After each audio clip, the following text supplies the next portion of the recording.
Hello, hola, good morning, good afternoon, whatever it is, wherever you are. It's me, Kala. Hey, with another inspired email. I'm feeling inspired to share today, and so I hope you're feeling inspired to receive what I have to share. All right, here we go. So the message for this morning, is coming back to life. Coming back to life. And if you're an adult just at all, then I'm sure that you can relate to having to come back to life because you go through these periods where you're in a different mode that doesn't really feel like life. It feels like something other than. So let's talk about that. And I may be looking over here because I wrote all this down. I'm not just freestyling. Okay, so I hope everything is going great with you and your family. Everything is going well with me and my son and my niece. My business is growing. I'm writing every day, working on new books, creating new educational programs for children, for teenagers. And as I was coming home last night in a taxi, I'm in San Ignacio, Belize right now. And as I was coming home last night and I had my food with me, my hoodoo, which is like this delicious fish with coconut sauce and mashed plantains, and I'm looking at the sunset over the mountains and seeing the coconut trees and, you know, feeling the breeze coming in through the window, and even with like these drunk Spanish guys macking on me in the car like, hey, tu bebe cerveza? Like, let me, you know, do you drink beer? Can I buy you a beer? I still had to catch myself and say like, hold up, wait a minute. Life is dope. Like, life is really dope right now. Like, I'm really happy with my life. I'm happy with everything that's happening, how I'm able to, you know, experience more joy, live my purpose, you know, writing and teaching the babies and whatnot. Like, I'm feeling really good about life. But you know that it hasn't been an easy path getting here. Like, if you know me, you know that I've had my share of, you know, hard times, you know, as John Legend and the Roots said, you know, so it hasn't been easy, but through the constant process of healing, readjusting, experimenting, and adapting, putting in that type of work consistently, I've been blessed to create a life that I like, that I love, you know, like doing stuff I like to do and living my purpose. I'm really happy about that. Okay, so when we go through difficult times, whatever those difficult times may be, I don't know about you, but I slip right back into survival mode. That's been my safe space, like being on autopilot when everything is really crazy and my emotions feel like they're gonna run rampant and just take me under.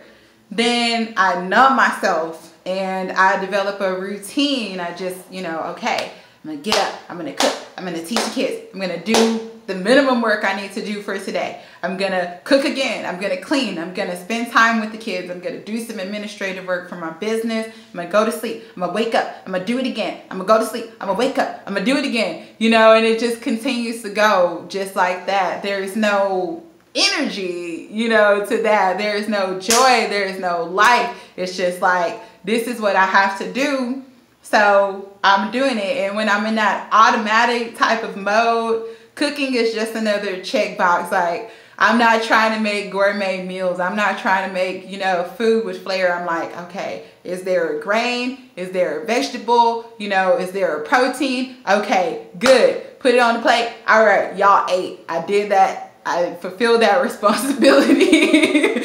The cooking doesn't have that flair, that life, that overflow of energy to it. You know, and even like spending time with the kids, it's like, it's lifeless. It's just like, okay, I know that as a parent, as an aunt, I'm supposed to spend time with the kids. So let me turn on, you know, some Marvel series on Netflix, and we're going to sit here and we're going to watch it, you know, for 45 minutes or an hour. And I fulfilled my responsibility. Y'all laid on my shoulders. Y'all were happy, you know, watching Marvel. Y'all felt like y'all spent time with me. but I might as well have been, you know, a hologram of myself, you know, because I wasn't really, you know, engaged, you know, with anything. So it's like being present, but not present, just to get through. And I know you know about that, getting through. Getting through, whether that's getting through the spring, getting through the semester, getting through the year, wherever that difficult time may fall, you just want to get through that. Now, can you relate to that? I know you can. I know you can relate to that this morning, this afternoon, this evening, whatever time that you're watching this.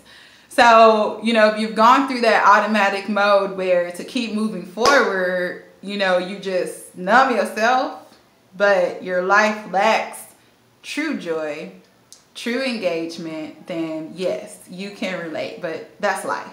It happens. There's this quote by this guy named Charles Fidelson, and I'm not sure how to pronounce it. Charles Fidelusin Jr., I think. I don't know. But he said, life is a series of little deaths out of which life always returns. These time periods that we spend disengaged with life, I would say those are our little deaths. Sometimes they follow grief. Other times they're associated with feelings of powerlessness to change our lives.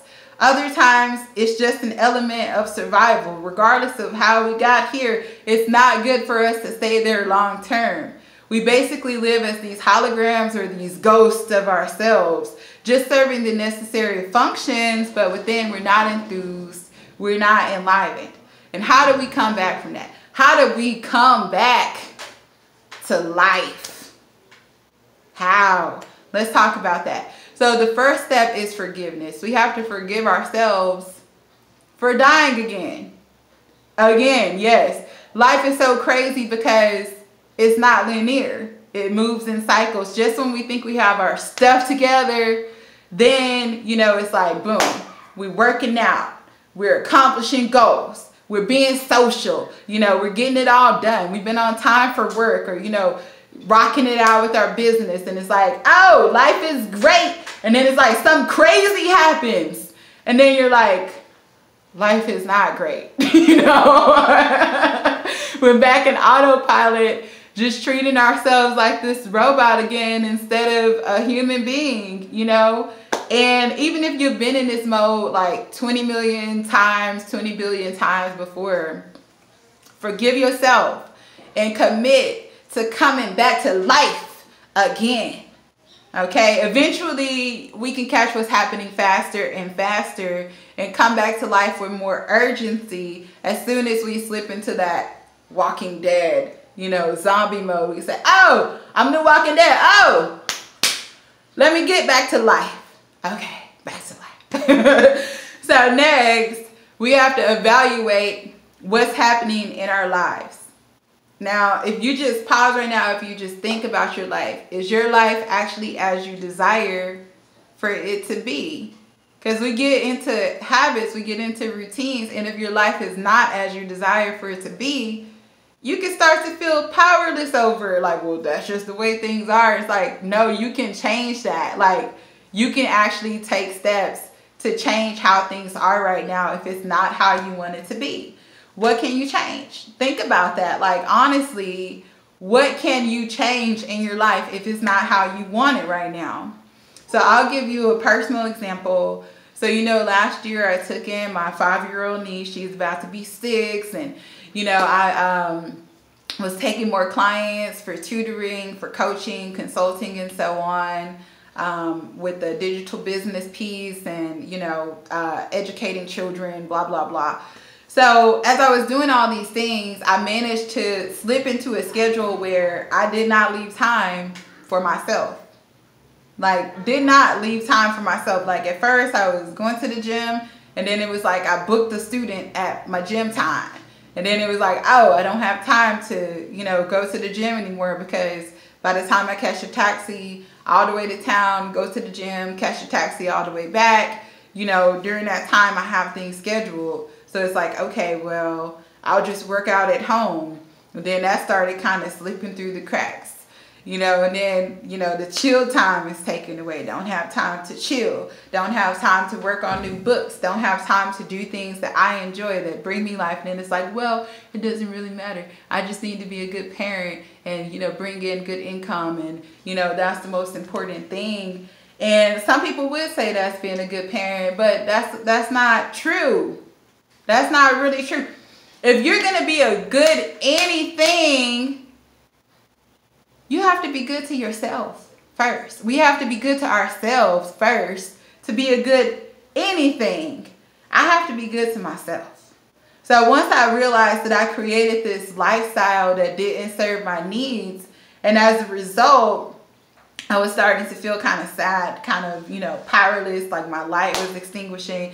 I knew that I needed to make a change, and I spent several weeks reorganizing my schedule, talking to my clients, moving times around, getting more support with the children so that I'm able to take the whole block in the mornings and work on writing, have time to meditate, have time to work out, have time to market my books, have time to work on new educational programs. And then, you know, in the afternoons, then I take my clients, then I still, you know, have some fresh time to spend with the children, you know, in the evenings, and actually feel good and enlivened about it instead of just being like, checkbox, quality time, you know. I had to make that change, and it wasn't immediate. You know, I had to have conversations with each one of my clients, you know, to move times around. I had to have conversations, you know, with people around me to get more support with my son and my niece. It took many steps, you know, to be able to get to the point where it's like, okay, now I have this new schedule that allows more time for me, that allows more time also for the things that I want to accomplish. That was a process, and we have to be willing to go through that process. What do you need to change? You know, if you've created a lifestyle that's not serving you and living a joyful, purposeful life, what can you change? Do you need to change your schedule? Do you need to change jobs or careers altogether? If you can't shift much in your schedule, can you get up earlier to spend some quiet time with yourself and do something you enjoy before everybody else kind of just jumps into your day? You know, can you do that? If you can, then, you know, take that as a step. Once you're aware of what's going on, what's not serving you, it's time to take some big, giant baby steps. Yeah, baby steps. Little, tiny baby steps. Yeah. So trying to move everything around super fast, that's just going to stress you out. It stresses me out anyway. And then you end up just slipping right back into that autopilot survival mode because you're all stressed out. You know, you're like, okay, this isn't working. You know, just forget it. You have to take the baby steps.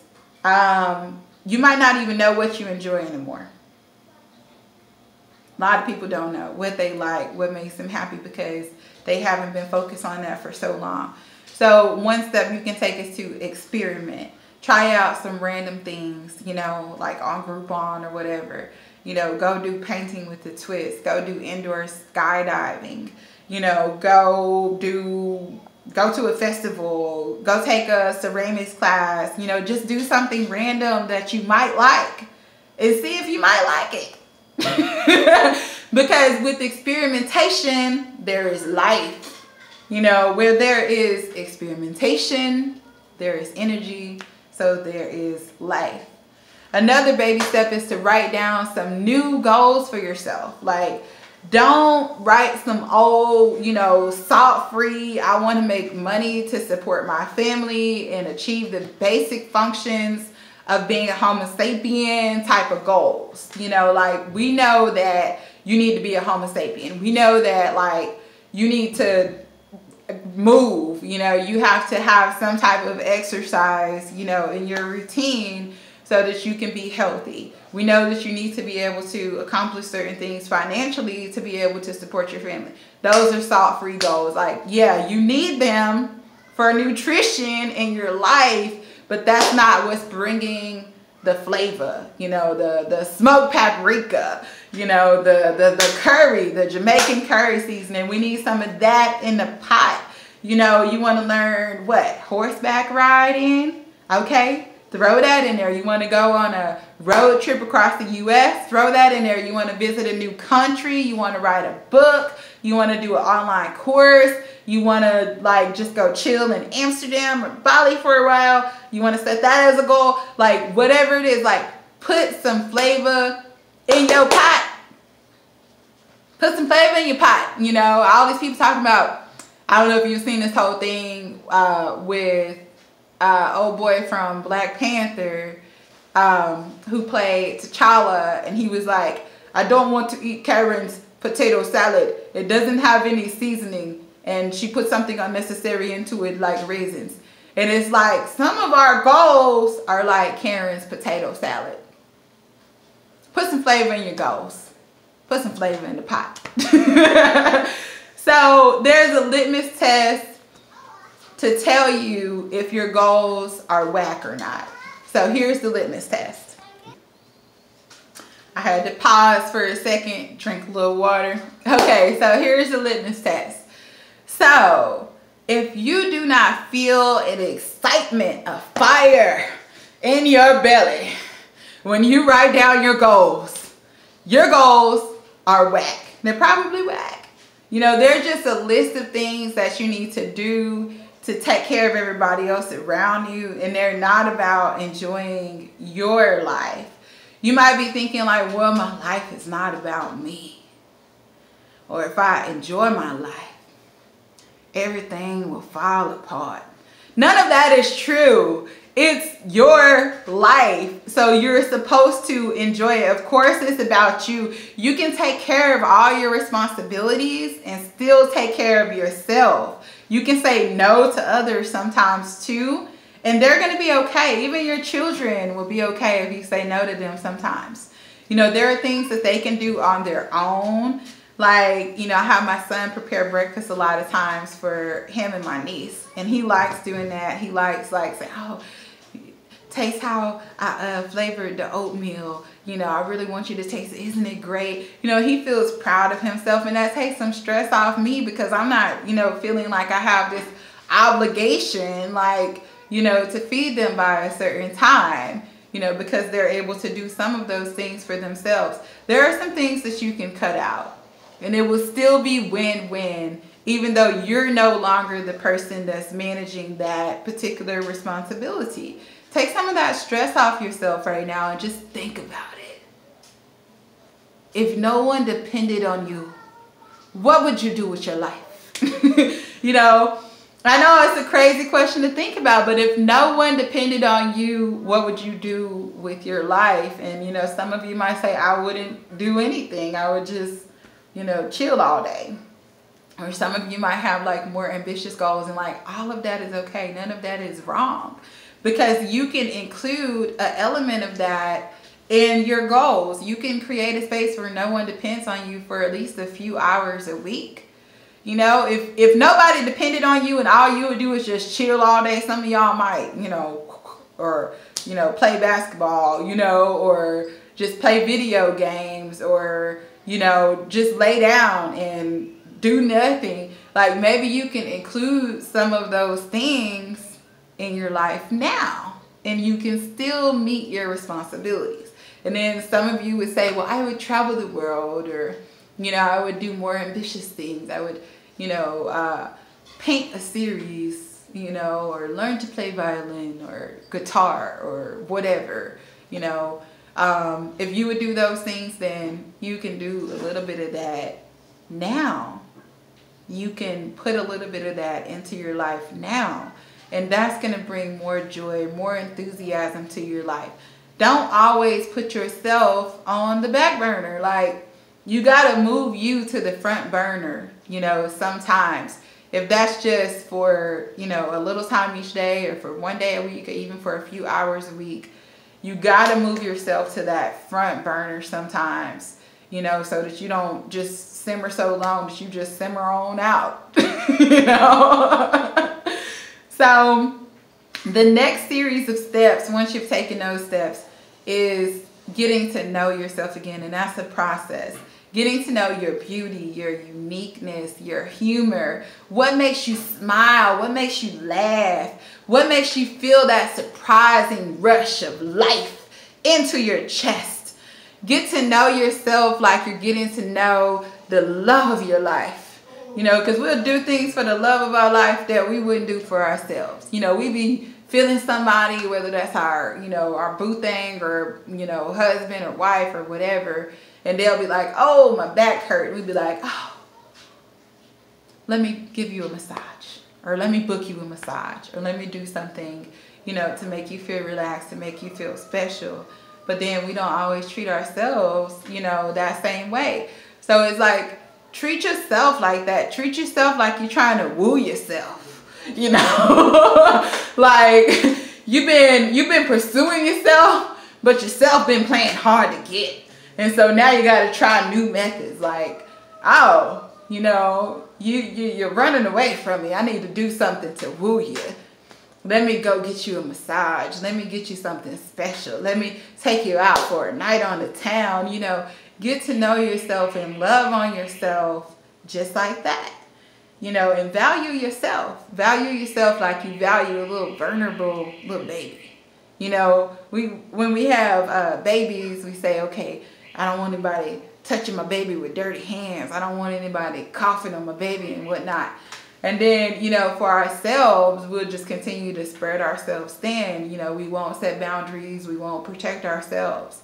You know, so value and protect yourself like you would value a little vulnerable baby. Set boundaries for yourself like you're your own child. Like, people would try to intrude. You'll create a space for yourself. You'll be like, okay, from, you know, 5 p.m. to 10 p.m. on Fridays, everything is off, phones off, social media off. I'm just spending time on me. And then somebody will be like, can you do something for me at 6:30, like during that block of time? And you could tell them, like, it's taking me weeks to set out this time for myself. I'm not doing anything for anybody during that time. And when they realize that you've set that time for yourself, some people will like just completely disregard that and say, well, you could set a different time for yourself. I really need help moving. You know, I really need help doing this or that or X, Y, Z. I really need this. I really need you to, you know, do some work for me during that time, X, Y, Z. And it's like, no, no, no, no. You have to say no. You know, it's just like if you have a child and you tell your child, like, don't go outside that fence.